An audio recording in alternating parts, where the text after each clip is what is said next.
बनने चले थे चीन के दीवाने, अक्ल आ गई ठिकाने। मौजू के विदेश मंत्री सॉरी बोलने अब आ सकते हैं भारत। मालदीव के विदेश मंत्री मूसा जमीर इस महीने भारत का दौरा कर सकते हैं। खबर आ रही है कि दोनों देश जमीर की यात्रा को अंतिम रूप देने के लिए कूटनीतिक रूप से संपर्क में हैं। सूत्रों के हवाले से खबर है कि मूसा जमीर अगले सप्ताह की शुरुआत में भारत आ सकते हैं। यदि ऐसा होता है तो मालदीव में चीन समर्थक राष्ट्रपति मोहम्मद मुइज्जू के कार्यकाल का ये पहला उच्च स्तरीय दौरा होगा। इस दौरान भविष्य के दौरे, ऋण राहत और रक्षा सहयोग पर चर्चा हो सकती है। पिछले साल नवंबर महीने में भारत समर्थक इब्राहिम सोलिह को हराकर मोहम्मद मुइज्जू मालदीव के राष्ट्रपति बने, जिसके बाद से भारत और मालदीव के रिश्ते में तनाव आ गया है। मुइज्जू भारत के साथ रक्षा और सुरक्षा सहयोग को सीमित करने के लिए काम कर रहे हैं। विशेष रूप से भारतीय सैनिकों को मालदीव से बाहर करने के मुद्दे पर दोनों देशों के बीच तनाव और भी पैदा हो गया। दरअसल भारतीय हेलीकॉप्टर का मालदीव में भारतीय सैनिक संचालन करते रहे हैं। चुनाव के बीच मूसा जमीर की यात्रा अहम।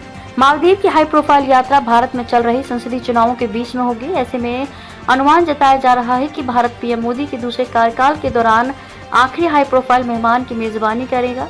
उम्मीद जताई जा रही है कि मालदीवियन विदेश मंत्री का दौरा 10 मई के आसपास हो सकता है। दूसरी तरफ मालदीव ने भारतीय सैनिकों की वापसी की अंतिम तारीख भी 10 मई निर्धारित की है। अब भारतीय हेलीकॉप्टर का संचालन भारत के सैनिकों की जगह भारत की टेक्निकल टीम करेगी। मालदीव में हमेशा से वहां के राष्ट्रपति पहली यात्रा भारत की करते रहे हैं, जबकि मोहम्मद मुइज्जू ने जनवरी में अपनी पहली राजकीय यात्रा के लिए चीन को चुना।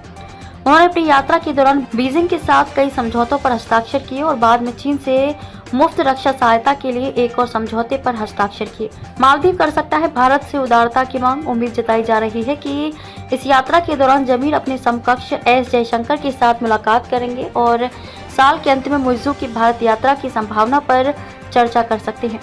मालदीव के अधिकारियों ने पहले दावा किया था कि उन्होंने शपथ ग्रहण के तुरंत बाद नवंबर में मुइज्जू की भारत यात्रा का प्रस्ताव रखा था। कयास लगाए जा रहे हैं कि जमीर मालदीव की लगातार सरकारों द्वारा लिए गए ऋणों के पुनर्भुगतान में भी भारत से उदारता की मांग कर सकते हैं। इस दौरान दोनों देशों के बीच रक्षा और सुरक्षा सहयोग को आगे बढ़ाने के तरीकों पर भी चर्चा होने की संभावना है।